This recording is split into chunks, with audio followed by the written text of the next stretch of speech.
Assalamualaikum warahmatullahi wabarakatuh. Alhamdulillah wa syukurulillah wassalatu wassalamu ala rasulillah. Alhamdulillah, kita bersyukur kepada Allah dan senantiasa bersalawat kepada Rasulullah SAW. Allahumma sholli ala Muhammad wa ala ali Muhammad. Bapak dan Ibu jamaah sholat subuh yang dirahmati oleh Allah, saya hanya akan menyampaikan satu ayat di dalam surat At-Taghabun ayat 14. A'udzubillahi minasyaitonirrajim. Bismillahirrahmanirrahim. Ya ayyuhalladzina amanu inna min azwajikum wa auladikum aduwalakum fahdharuhum wa in ta'fu wa tasfahu wa taghfiru fa innallaha ghafurur rahim. Surat At-Taghabun, surat yang 64 ayat 14. Kemudian, wahai orang-orang yang beriman, sesungguhnya di antara istri-istrimu dan anak-anakmu ada yang menjadi musuh bagimu, maka berhati-hatilah kamu terhadap mereka.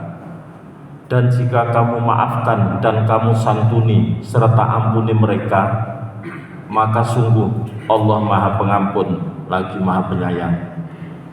Bapak dan Ibu, kalau kita lihat di dalam tafsir Ibnu Katsir, disampaikan oleh Ibnu Abbas tentang ayat ini, yaitu ketika Rasulullah SAW diperintahkan untuk berhijrah dan orang-orang mukmin diperintahkan untuk berhijrah, ada beberapa orang yang sudah masuk Islam, tapi ketika akan mengikuti hijrah Rasulullah SAW dari Mekah ke Madinah, dihalang-halangi oleh istri dan anak-anaknya, dicegah sehingga tidak sampai untuk ikut hijrah kepada Rasulullah SAW.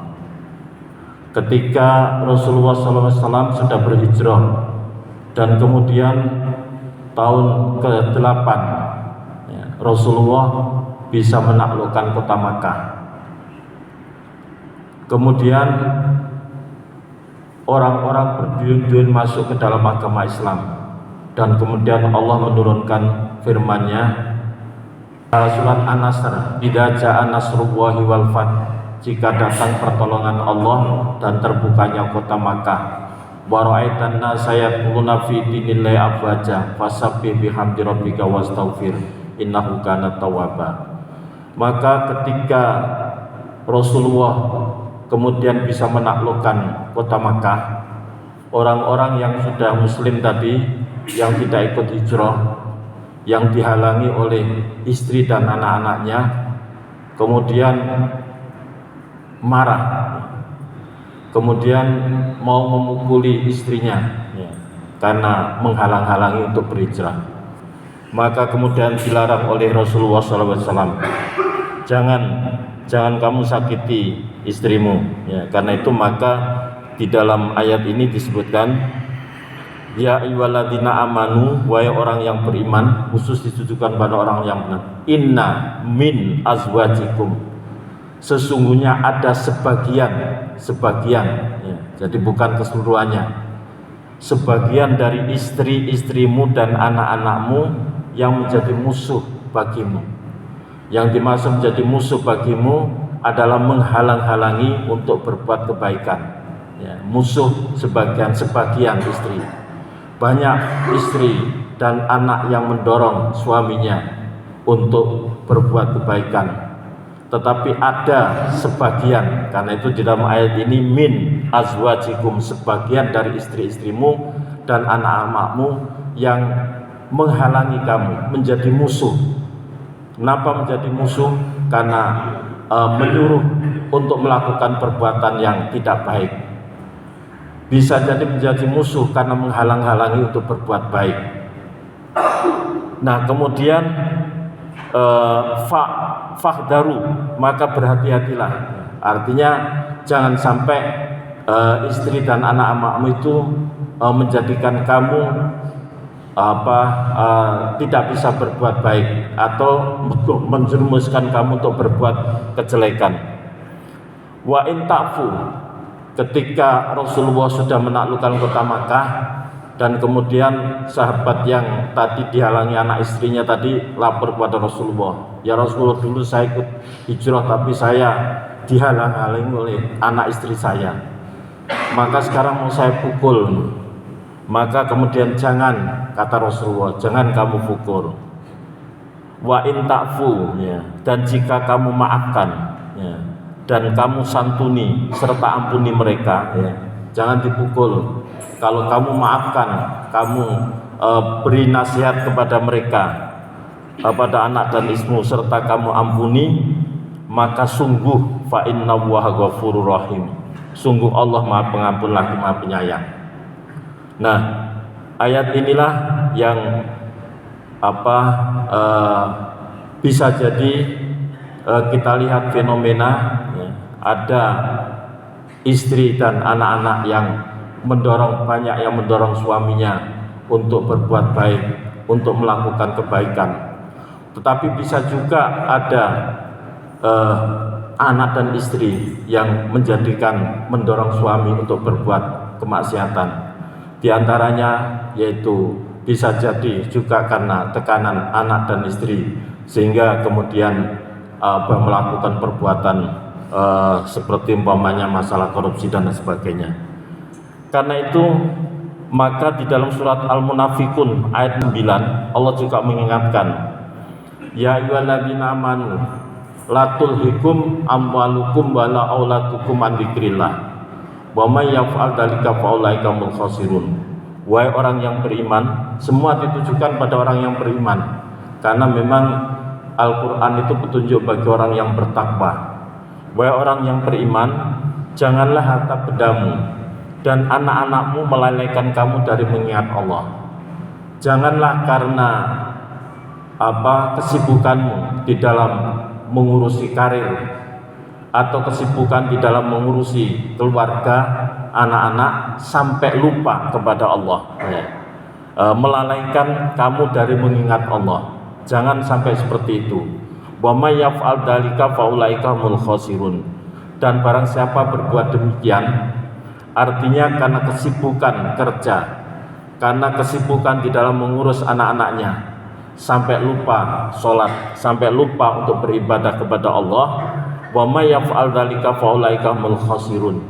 Barang siapa yang berbuat seperti itu, maka termasuk orang-orang yang merugi.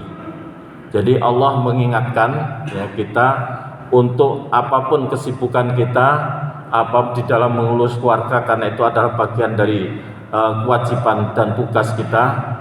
Apapun kesibukan kita di dalam berkarir, karena itu adalah kewajiban untuk menghidupi keluarga, dibolehkan.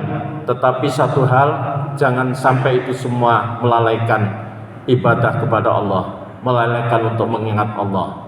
Apabila seseorang itu karena kesibukan kerja lupa kepada Allah, karena kesibukan mengurusi keluarga lupa kepada Allah, maka faulaika humul khasirun, termasuk orang yang merugi. Allah sering menggambarkan di dalam Al-Quran, orang-orang yang beriman itu termasuk orang yang muflihun, ya, orang yang beruntung. Sedangkan orang-orang kafir itu adalah orang yang khasirun, yang merugi. Nah, diantaranya jangan sampai menjadi orang-orang yang merugi, ya, sehingga karena melupakan beribadah kepada Allah. Bapak dan Ibu, di dalam surat Al-Anfal ayat 28 Allah juga mengingatkan, wa'lamu annama amwalukum wa auladukum fitnah wa annallaha indahu ajrun adim. Dan ketahuilah bahwa hartamu dan anak-anakmu itu hanyalah sebagai cobaan, dan sesungguhnya di sisi Allah ada pahala yang besar. Jadi ayat ini, ya, surat Al-Anfal ayat 28, Allah menjelaskan bahwa harta dan anak itu bisa jadi adalah merupakan cobaan, dan sesungguhnya di sisi Allah ada pahala yang besar. Yang dimaksud dengan fitnah cobaan ya, di dalam tafsir Bekasi itu adalah ujian. Anak itu adalah ujian, harta adalah ujian. Kemudian di dalam surat Ali Imran ayat 14, A'udzubillahi minasyaitonirrajim, zuyyina lin-nasi hubbus syahawati minan nisa wal banin wal qanatiril muqantarati minadz dzahabi wal fiddah wal khailil musawwamati wal an'ami wal harsi dzalika mataul hayatid dunya wa huwa indahu husnul ma'ab. Dijadikan terasa indah dalam pandangan manusia cinta terhadap apa yang diinginkan, berupa perempuan, anak-anak, harta benda yang bertumpuk dalam bentuk emas dan perak, kuda pilihan, hewan ternak dan sawah ladang. Itulah kesenangan hidup di dunia, dan di sisi Allah lah tempat kembali yang baik. Jadi di dalam ayat ini surat Ali Imran ayat 14, Allah mendesain manusia sebagai makhluk yang paling mulia, tetapi Allah juga memberikan fitrah kesenangan kepada manusia. Apa fitrah kesenangan pada manusia?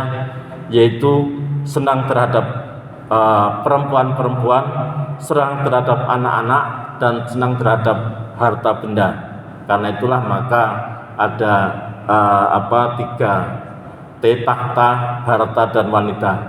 Itu adalah bagian dari fitrah. Allah telah menghiasi kehidupan manusia, bahwa manusia yang normal bagi seorang laki-laki senang kepada perempuan, demikian juga perempuan senang kepada seorang laki-laki. Itu adalah bagian dari fitrah. Tetapi kemudian Allah mengatur fitrah itu, yaitu dengan diikat dengan pernikahan agar supaya menjadi halal. Kemudian juga Allah memberikan fitrah dalam kehidupan manusia, senang kepada anak-anak ya.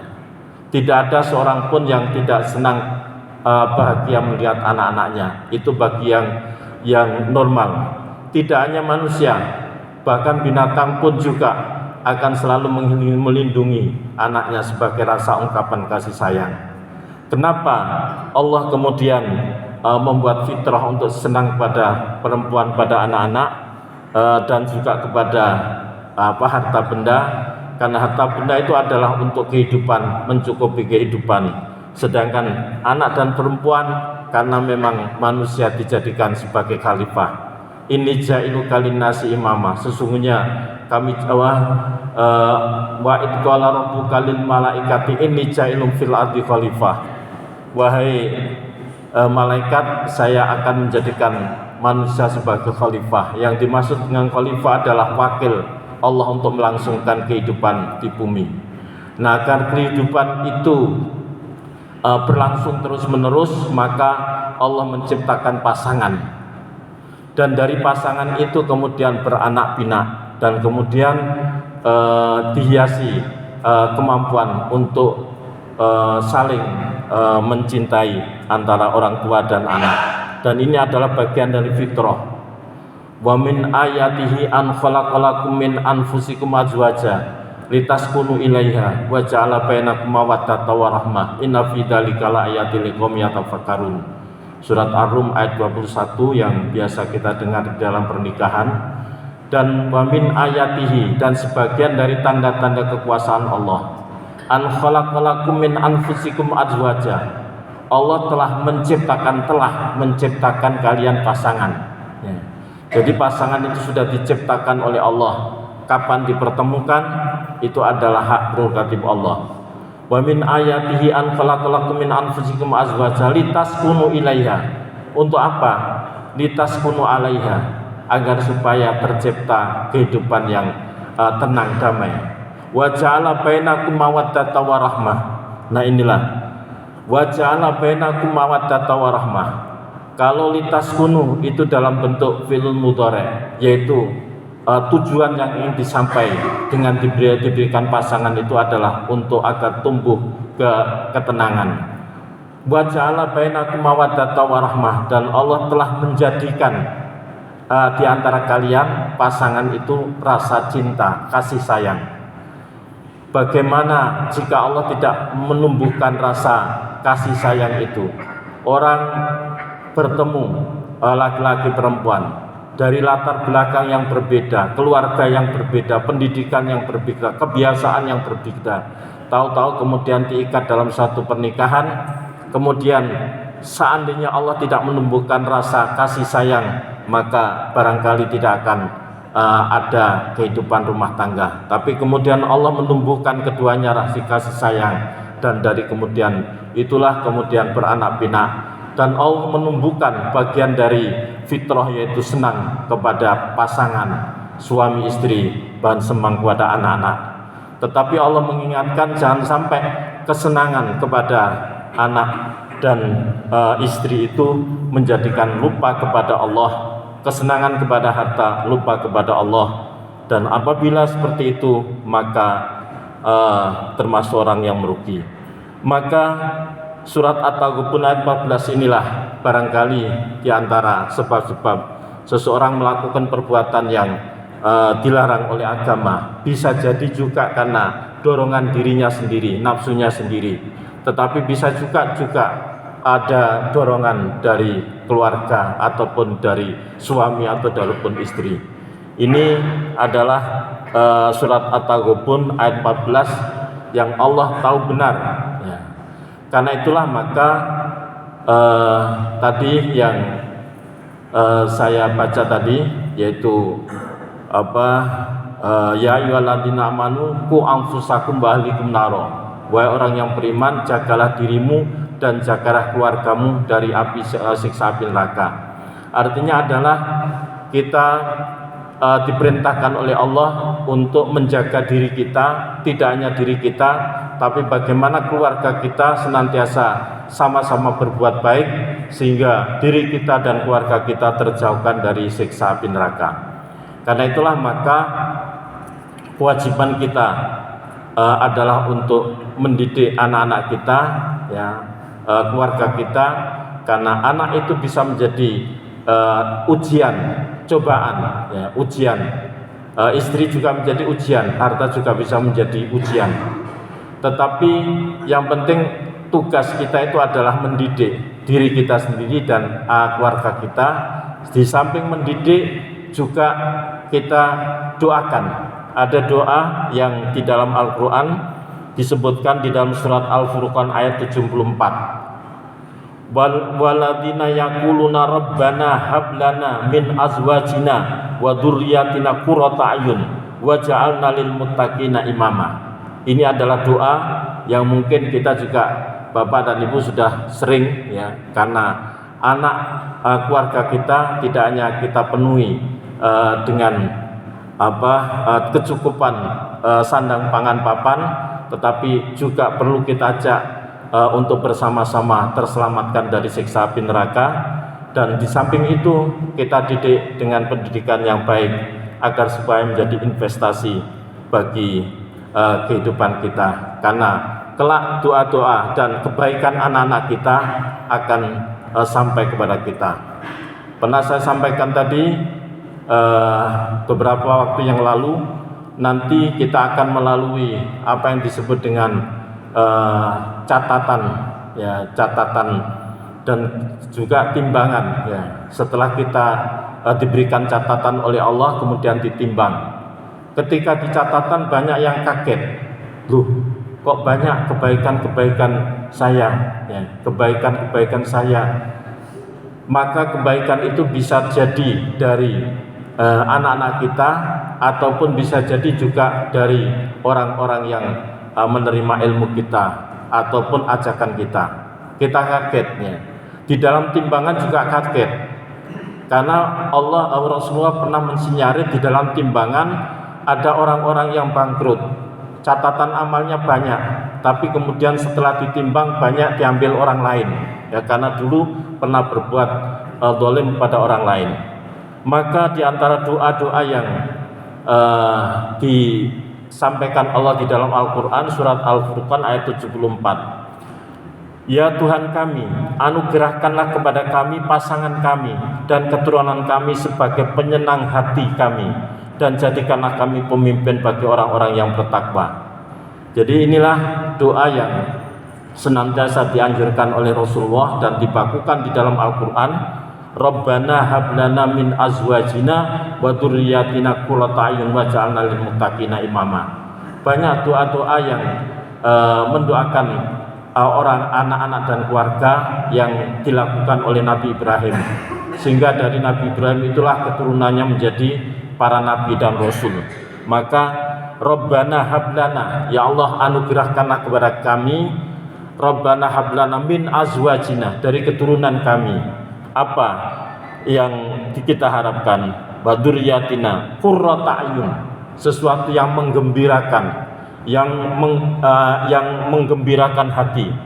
Jadi, dan jadikanlah kami pemimpin bagi orang-orang yang bertakwa. Kemudian ada di dalam surat Al-Ahqaf ayat 15. Di dalam surat Al-Ahqaf ayat 15 itu juga ada doa qala Rabbi auzi'ni an askura ni'mataka allati an'amta alayya wa ala walidayya wa an a'mala sholihan tardahu wa aslih li fi dzurriyyati inni tubtu ilaika wa inni minal muslimin. Saya kira ini juga sering kita bisa kita tambahi. Jadi Rabbi auzi'ni, ya Tuhanku, berilah aku petunjuk agar aku dapat mensyukuri nikmat-Mu yang telah Engkau limpahkan kepadaku dan kepada kedua orang tuaku, dan agar aku dapat berbuat kebajikan yang Engkau ridhoi, dan berikanlah aku kebaikan yang akan mengalir sampai kepada anak-anak cucuku. Dan berikanlah aku kebaikan yang akan mengalir sampai anak cucu-cucuku. Ini kita bisa tambahi dengan nama-namanya atau secara global. Wa aslih li fi dzurriyyati, kita sebut anak-anak kita satu persatu. Wa aslih li fi dzurriyyati, ya Allah, wa aslih li fi dzurriyyati, berikanlah kami kebaikan yang mengalir pada anak-anak cucuku. Ya, wa aslih li fi dzurriyyati, namanya A, ya si A beserta dengan keluarga dan anak-anaknya. Kita sebut lagi nama si B, anak kita, dengan istri atau suami dan anak-anaknya. Kita doakan wa min dzurriyyati, dan keluarga keturunanku dari anak-anak, kita doakan satu demi satu anak-anak. Itu adalah bagian dari upaya, karena ad-du'a umukhul ibadah, doa itu adalah saripatina ibadah. Kemudian ad-du'a usilahul mukmin, doa itu senjatanya orang mukmin. Jadi dan Allah pasti akan mengabulkan doa. Ud'uuni astajib lakum, berdoalah maka akan aku kabulkan. Wa idza sa'alaka ibadi anni fa inni qaribun ujibu da'watad da'i idza da'ani falyastajibu li wal yu'minu bil alim yasudun. Nah, Bapak dan Ibu, maka ketika kita sudah berusaha, ya, Allah di dalam harta, Allah menganjurkan kepada kita agar supaya mendapat harta dengan cara yang halalan thayyibah. Kemudian kita senantiasa berdoa mudah-mudahan diberikan keberkahan dalam hidup kita. Keberkahan itu adalah bagian doa. Kemudian kita ajak keluarga kita untuk bersama-sama agar supaya terlepas dari siksa api neraka. Kemudian kita ajak anak-anak kita, ajarkan anak-anak kita dengan pendidikan agama yang baik. Kemudian kita berikan senantiasa nasihat yang baik. Dan kemudian kita doakan terus-menerus. Ketika upaya-upaya kita sudah lakukan, dan kemudian ada di antara keluarga kita, baik itu istri atau anak kita, kemudian berbuat seperti yang tidak kita inginkan, yaitu melanggar aturan agama, maka itu adalah bagian dari ujian. Itu adalah bagian ujian. Kenapa? Di dalam Al-Quran sudah dicontohkan. Daraballahu masalan lil ladzina kafaru imra'atan nuh wa imra'atan lut kanata tahta abdaini min ibadina sholihaini fa khanatahuma falam yughniya anhuma min syai'a wa qilat lan naru ma'ad dakhilin. Daraballahu masalan, Allah membuat perumpamaan bagi orang kafir. Apa perumpamaannya? Daraballahu masalan lan kafaru imra'atan nuh wa imra'atan lut, yaitu istrinya Nuh dan istrinya Lut. kana tahta abdaini min ibadina sholihaini, di mana istrinya Nuh dan istrinya Lut ini adalah seorang perempuan di bawah pengasuhan seorang nabi dan rasul, manusia pilihan. Jadi istri adalah garwo, si garing nyawanya dari suaminya itu adalah manusia yang pilihan, yaitu seorang nabi dan rasul, bukan kiai di atas kiai, yaitu seorang nabi dan rasul, ya, yaitu Nuh. Faqanatahuma, maka keduanya berkhianat. Faqanatahu falam yughniya amna min Allahi syai'an wa qilat kulan nar ma'adakhilin.